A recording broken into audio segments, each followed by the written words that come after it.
प्रस्तुत है maxim Gorky की कहानी कॉलुशा। और ये कहानी मुझे बहुत पहले किसी ने सजेस्ट की थी। उस टाइम मुझे ये कहानी नहीं मिल पाई थी, आज मुझे मिली है, इसीलिए आज मैं यही कहानी आप सबको सुनाऊंगी। और आशा है आप सबको ये कहानी ज़रूर अच्छी लगेगी। अच्छी लगे तो प्लीज़ चैनल को सब्सक्राइब, लाइक, शेयर ज़रूर कर दें, क्योंकि आप सबका एक सपोर्ट मुझे मोटिवेशन देता है। तो चलिए कहानी शुरू करते हैं। कब्रिस्तान के मुफलिसों के घेरे में पत्तियों से ढकी और बारिश तथा हवा में ढेर बनी समाधियों के बीच एक सूती पोशाक पहने और सर पर काला दोशाले डाले दो सुर्ख भुज वृक्षों की छाया में एक स्त्री बैठी है। उसके सर के सफ़ेद बालों की एक लट उसके कुम्हलाए गाल पर पड़ी है। उसके मजबूती से बंद होठों के सिरे कुछ फूले हुए से हैं, जिससे मुंह के दोनों ओर शोक सूचक रेखाएं उभर आई हैं। आंखों की उसकी पलकें सूजी हुई हैं, जिसे वे खूब रोई हो और कई लंबी रातें उसकी जागते बीती हो।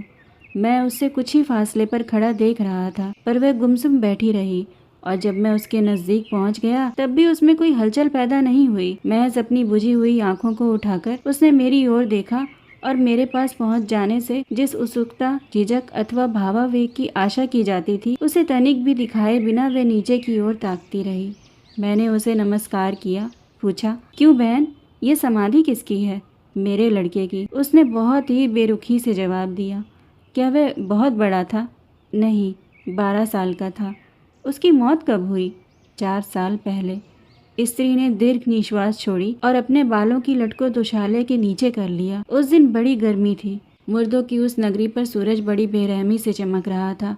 कब्रों पर जो थोड़ी बहुत घास उगाई थी वह मारे गर्मी और धूल के पीली पड़ गई थी, और सलीबों के बीच यत्र तत्र धूल से भरे पेड़ ऐसे चुपचाप खड़े थे मानो मौत ने उन्हें भी अपने साए में ले लिया हो।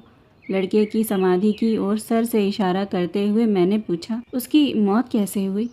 घोड़ों की टापों से कुचलने से, उसने गिने चुने शब्दों में उत्तर दिया, और समाधि को जैसे सहलाने के लिए झुर्रियों से भरा अपना हाथ उस ओर बढ़ा दिया। ऐसा कैसे हुआ? जानता था कि मैं अभद्रता दिखा रहा था, लेकिन उस स्त्री को इतना गुमसुम देखकर मेरा मन कुछ उत्तेजित और कुछ खीस से भर उठा था। मेरे अंदर यह सनक पैदा हो गई थी कि जरा उसकी आंखों में आंसू देखूं। उसकी उदासीनता में अस्वाभाविकता थी, पर मुझे लगा कि वह उस ओर से बेसुध थी। मेरे सवाल पर उसने अपनी आंखें ऊपर उठाई और मेरी ओर देखा। फिर सर से पैर तक मुझ पर निगाह डालकर उसने धीरे से आह भरी और बड़े मंद स्वर में अपनी कहानी कहनी शुरू की। घटना इस तरह घटी। इसके पिता गबन के मामले में 1.5 साल के लिए जेल चले गए थे। हमारे पास जो जमा पूंजी थी वह इस बीच खर्च हो गई। बचत की कमाई ज्यादा तो थी नहीं। जिस समय तक मेरा आदमी जेल से छूटा, हम लोग घास जलाकर खाना पकाते थे। एक माली गाड़ी भर वह बेकार घास मुझे दे गया था। उसे मैंने सुखा लिया था और जलाते समय उसमें थोड़ा बुरादा मिला लेती थी। उसमें बड़ा ही बुरा धुआं निकलता था और खाने के स्वाद को खराब कर देता था। कॉलुशा स्कूल चला जाता था। वह बड़ा तेज लड़का था और बहुत ही किफायतशार था। स्कूल से घर लौटते समय रास्ते में जो भी लट्ठे लकड़ी मिल जाते थे ले आता था। बसंत के दिन थे, बर्फ पिघल रही थी और कॉलुशा के पास पहनने को सिर्फ किरमिच के जूते थे। जब वह उन्हें उतारता था तो उसके पैर मारे सर्दी के लाल सुर्ख हो जाते थे। उन्हीं दिनों उन लोगों ने लड़के के पिता को जेल से रिहा कर दिया और गाड़ी में घर लाए। जेल में उसे दिल का दौरा पड़ गया था। वह बिस्तर पर पड़ा मेरी ओर ताक रहा था। उसके चेहरे पर कुटिल मुस्कुराहट थी। मैंने उस पर निगाह डाली और मन ही मन सोचा, तुमने मेरी ये हालत कर दी है, और अब मैं तुम्हारा पेट कैसे भरूंगी? तुम्हें कीचड़ में पटक दूं? हाँ, मैं ऐसा ही करना चाहूँगी। लेकिन कॉलुशा ने उसे देखा तो बिलक उठा। उसका चेहरा जर्द हो गया और बड़ी बड़ी आंसू उसके गालों पर बहने लगे। माँ, इनकी ऐसी हालत क्यों है? उसने पूछा। मैंने कहा, यह अपना जीवन जी चुके हैं। उस दिन के बाद से हमारी हालत बदतर होती गई। मैं रात दिन मेहनत करती, लेकिन अपना खून सुखाकर भी 20 कोपेक से ज़्यादा ना जुटा पाती, और वह भी रोज़ नहीं, सिर्फ खुशकिस्मत दिनों में। यह हालत मौत से भी गई बीती थी, और मैं अक्सर अपनी ज़िंदगी का खात्मा कर देने के बारे में सोचती थी। कॉलुशा ये सब देखता तो बहुत परेशान होकर इधर उधर भटकता। एक बार जब मुझे लगा कि यह सब मेरी बर्दाश्त से बाहर है, तो मैंने कहा, आग लगे मेरी इस जिंदगी को, मैं मर क्यों नहीं जाती? तुम लोगों में से भी किसी की जान क्यों नहीं निकल जाती? मेरा इशारा कॉलुशा और उसके पिता की ओर था। उसके पिता ने सर हिलाकर बस इतना कहा, मैं जल्दी ही चला जाऊंगा, मुझे जली कटी मत सुनाओ, थोड़ा धीरज रखो।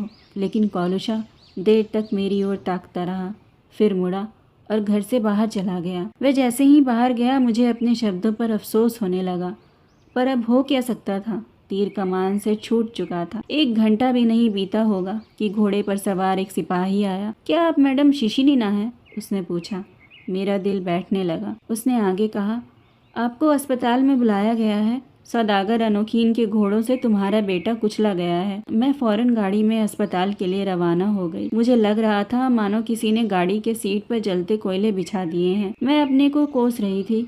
अरे कमबख्त, तूने ये क्या कर डाला। आखिर हम अस्पताल पहुंचे। कौलुषा बिस्तर पर पड़ा था। उसके सारे बदन पर पट्टियां थी। वह मेरी तरफ देखकर मुस्कुराया। उसके गालों पर आंसू बहने लगे। धीमी आवाज में उसने कहा, माँ, मुझे माफ़ कर दो। पुलिस के आदमी ने पैसे ले लिए हैं। तुम किन पैसों की बात कर रहे हो कौलुषा? मैंने पूछा। वह बोला, अरे वे पैसे जो लोगों ने और अनोखीन ने मुझे दिए थे। मैंने पूछा, उन्होंने तुम्हें पैसे क्यों दिए? उसने कहा, इसलिए। उसने धीरे से आह भरी। उसकी आंखें तश्तड़ी जैसी बड़ी हो रही थी। कौलुषा, मैंने कहा, ये कैसे हुआ? क्या तुमने आते हुए घोड़े नहीं देखे थे? उसने साफ आवाज में कहा, माँ, मैंने घोड़े आते देखे थे, लेकिन मैंने सोचा कि घोड़े मेरे ऊपर से निकल जाएंगे तो लोग मुझे ज्यादा पैसे देंगे, और उन्होंने दिए भी। ये उसके शब्द थे। मैं सब कुछ समझ गई कि मेरे उस फरिश्ते मेरे लाल ने ऐसा क्यों किया। लेकिन अब तो कुछ भी नहीं किया जा सकता था। अगले दिन सवेरे ही वह मर गया।